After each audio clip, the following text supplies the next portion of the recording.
Tuan Puan ada impian nak pergi haji, tapi simpan duit selalu bocor. Cuba ubah cara simpanan. Belajar simpan duit dalam bentuk emas. Saya percaya ramai orang memang ada niat nak pergi haji, tetapi cabarannya satu, iaitu bila simpan duit dalam bentuk cash, ia sangat mudah bocor.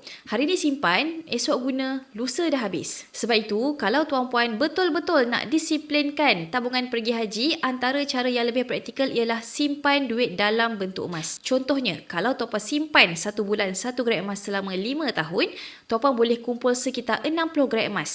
Nilai 60 gram emas hari ini lebih kurang RM39,000.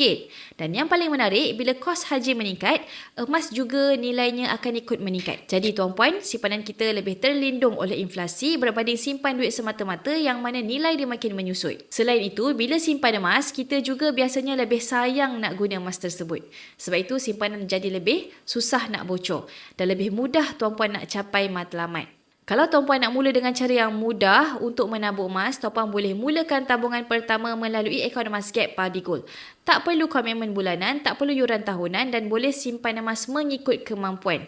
Yang penting jangan tunggu lagi sebab haji perlukan niat dan niat perlukan tindakan. Bila ada tindakan, baru ada hasil. Jika tuan puan nak saya bantu mulakan tabungan haji melalui simpanan emas, tuan puan boleh isi borang siap di bawah. Nanti saya bimbing tuan puan sebaiknya.